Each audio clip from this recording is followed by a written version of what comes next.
Em 1990, a usina hidrelétrica Sayano-Shushenskaya atingiu sua capacidade projetada e ficou claro que havia sido iniciado um processo de degradação que inevitavelmente levaria à destruição da barragem.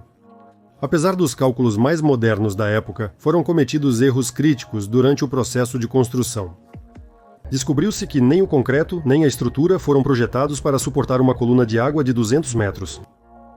Nos anos seguintes foram feitas tentativas de reforçar a barragem e vedar as rachaduras, mas resultados práticos só foram alcançados pela empresa espanhola Rodio, com a ajuda de um material polimérico de última geração que tinha vasta experiência no reforço de barragens semelhantes em todo o mundo. Acontece que, neste estágio de desenvolvimento da civilização, cientistas e construtores se mostraram incompetentes na construção de grandes barragens. Vamos tomar como referência uma construção de ciclopismo médio correspondente ao nível da nossa civilização, a usina hidrelétrica de Sayano-Shushenskaya, com 245 metros de altura, 600 metros de comprimento na face de contenção da água, espessura de 110 metros na base e 25 metros no topo.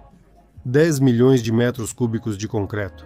Quem já concretou a fundação da própria casa ou de um galpão deve imaginar essa escala. Aqui está a barragem no rio Ianis, na Carélia, construída em 1899, no final do século XIX. Ao contrário das barragens de séculos atrás, aqui a água perfurou o granito. Talvez porque aqui ela seja de algum tipo específico, flua com abrasivo, ou talvez o fluxo de água tenha sido calculado e direcionado de forma incorreta. Isso mostra mais uma vez o quanto é difícil calcular todas essas estruturas. Vamos fazer uma revisão das barragens que são consideradas antigas. Na Espanha, a 18 quilômetros de Alicante, existe uma barragem chamada Tibi, também conhecida como Barragem de Alicante. Segundo a história, a construção começou no final do século e durou 14 anos. A barragem tem 42 metros de altura e, em alguns pontos, chega a 33 metros de largura. É considerada a mais antiga construção hidráulica não romana da Espanha. A barragem foi construída de forma muito competente. Além de ser do tipo arco gravitacional, de acordo com a classificação moderna, ela também está localizada no ponto do rio, onde o rio cruza uma cadeia de rochas altas. A barragem apoia suas extremidades nas margens rochosas, enquanto a pressão da água a empurra para fora. O escoamento da água, em caso de transbordamento do reservatório, foi muito bem planejado. Na foto, ele pode ser visto à esquerda. A água escorre pelas saliências de pedra e dissipa sua energia. Muito bem feito, nada é erodido. E nenhum esforço dos construtores foi gasto nessa estrutura. Essa passagem pode ser recente, pois em 400 anos, as marcas de erosão hídrica na rocha seriam visíveis, o que seria positivo. E antes disso, a água era escoada por um canal planejado durante a construção. Aqui vemos que na base da represa foram feitos vertedouros. E funcionava assim: a boca de captação de água ficava no nível projetado na encosta do reservatório. A água passava por ela e, atravessando o corpo da represa, saía na base. Por outro lado, é difícil imaginar o nível de cálculos e experiência necessários para construir represas desse tipo. Isso ocorreu no século XVI com um nível comparável aos institutos de projetos da União das Repúblicas Socialistas Soviéticas. Nós construíamos represas de concreto armado, enquanto aqui são blocos de pedra, o que deveria tornar a construção ainda mais confiável. Atualmente, esse canal de água está fechado, pois é arriscado utilizá-lo. Depois de tantos séculos, imagine quanto foi necessário cortar, transportar e colocar blocos, e tudo isso em apenas 14 anos. Mesmo na época da União das Repúblicas Socialistas Soviéticas, com toda a tecnologia disponível, represas de concreto não eram construídas nesse prazo. O que é surpreendente é que não se vê infiltração de água através do corpo da represa. Hoje em dia, para construir uma represa como essa, um instituto inteiro trabalha durante anos. E que institutos existiam no século XVI? E além disso, eles construíam cidades em forma de estrela e outras estruturas impossíveis ao redor do mundo. E essa não é a única represa antiga na Espanha. Aqui está o próximo objeto, a represa Pantano de Elche. Ela tem uma forma curva semi-esférica, 22 metros de altura e 75 metros de largura. Foi construída no século XVII no rio Vinalopó, entre a montanha Elche e Loma de Castelar. Também é do tipo arco gravitacional, o que significa que foram feitos cálculos de sua espessura, raio e altura. Estruturas assim não são construídas a olho. Isso enfatiza mais uma vez que, naquela época, havia engenheiros capazes de calcular não apenas o projeto de um edifício, mas também de uma estrutura grandiosa como uma represa. Além disso, esse cálculo foi feito com margem de segurança.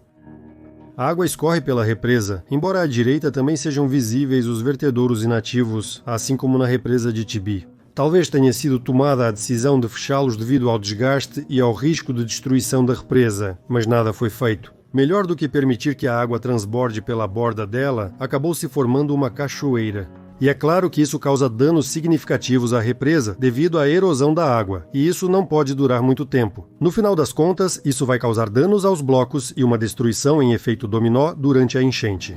As autoridades locais deveriam pensar sobre isso. Há muitos exemplos de destruição de represas na história. Aqui está outra represa antiga na Espanha, Almanza. Tem 25 metros de altura e ainda está em operação. Ela tem duas partes do corpo de formas diferentes. A parte inferior, com planta curva e um arco de 26 metros de raio, é uma obra do século XVI, enquanto a parte superior, poligonal, surgiu após uma elevação, possivelmente no século XVI, segundo o comprimento do seu coroamento é de 189 metros. Em 2019, a barragem mal resistiu, mesmo com todas as possíveis vias de escoamento de água do reservatório abertas. De acordo com a história oficial, acredita-se que o Saara tem alguns milhares de anos, no entanto, lá também encontramos barragens em antigos leitos de rios. No entanto, mapas antigos da Idade Média mostram que, em tempos históricos recentes, o deserto, o Saara e a Arábia eram territórios com rios caudalosos e muitas cidades. Isso também é confirmado pela erosão hídrica e pelos vestígios de leitos de rios. Toda a parte nordeste da África está situada em deltas de antigos rios e antigos lagos.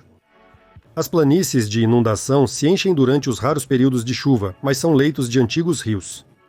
No Google Maps, nesses leitos de rios secos, você pode ver objetos como estes. Dá para ver que as barragens são baixas e inclinadas. Muito provavelmente, a função delas é conter o fluxo de água ou de lama depois das chuvas fortes. Quando elas foram construídas, se isso tivesse sido feito nos dias de hoje para proteger quais povoados?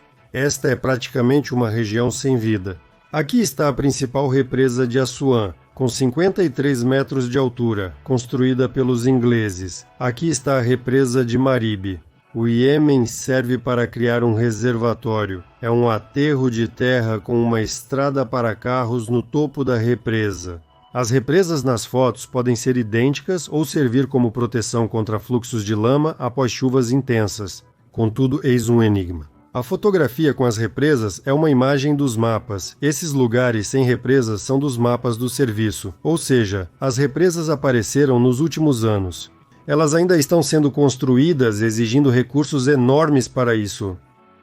Muito provavelmente faz sentido a versão de que, até no deserto, acontecem chuvas torrenciais que levam a grandes e fortes fluxos de água por lá. Essas barragens diminuem a força das correntes, e elas foram construídas em nossos dias. Ou, antes disso, elas eram cuidadosamente escondidas e só recentemente deixaram de se preocupar em disfarçá-las. Certa vez, colegas americanos de língua russa entraram em contato comigo e informaram que estavam planejando uma expedição à Península do Sinai, pois haviam encontrado numerosas barragens nos leitos de antigos rios. O ideal seria ver essas barragens pessoalmente e entender o que elas realmente são.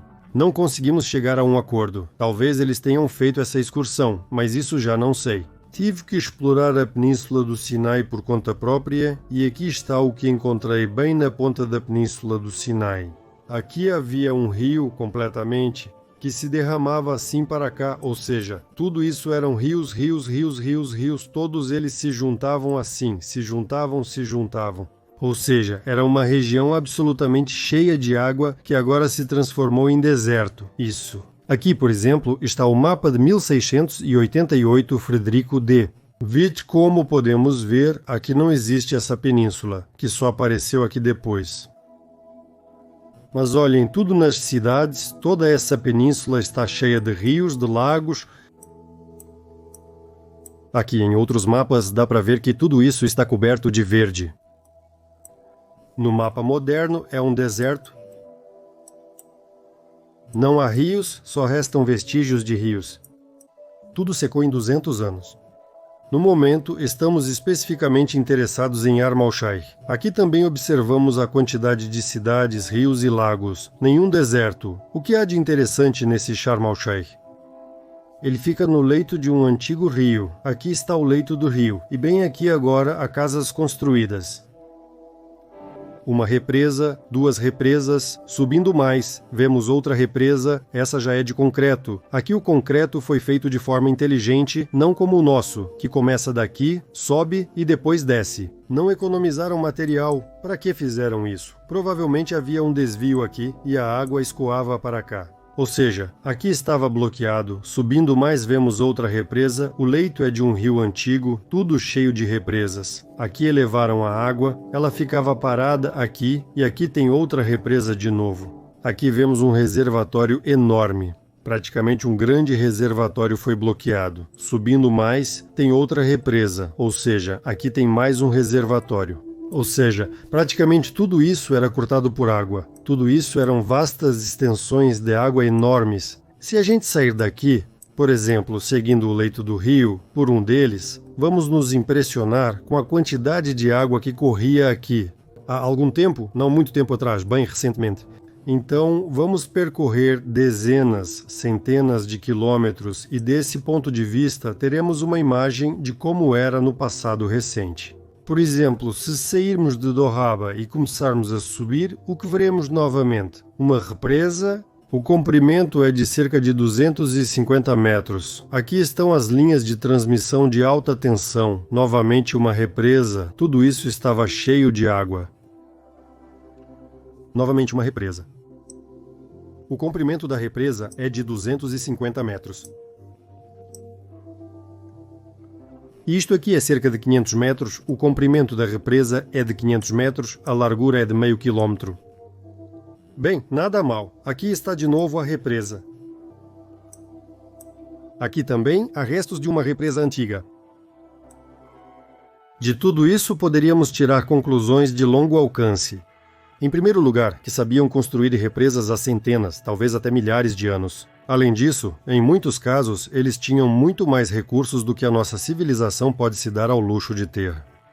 Também é preciso considerar que algumas das represas analisadas podem ter sido feitas em nossos dias, e há confirmação de que algumas são usadas durante as enchentes para reter uma certa quantidade de água que desce das montanhas. Essa informação passou despercebida por nós.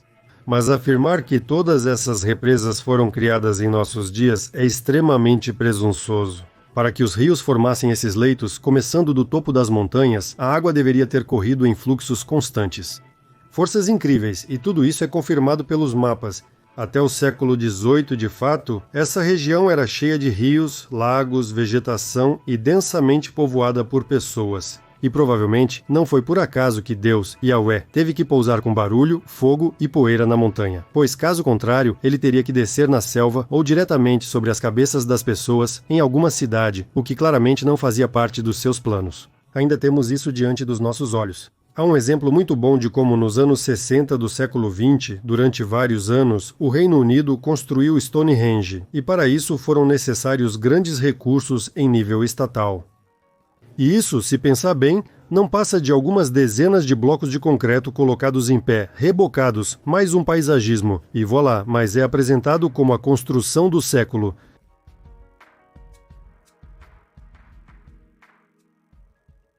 Ao mesmo tempo, cada uma das construções ciclópicas que analisamos supera todas essas possibilidades de construção de Stonehenge, tanto em complexidade quanto em escala.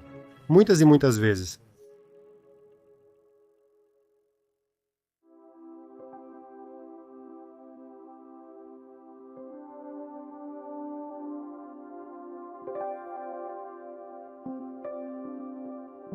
Legenda criada por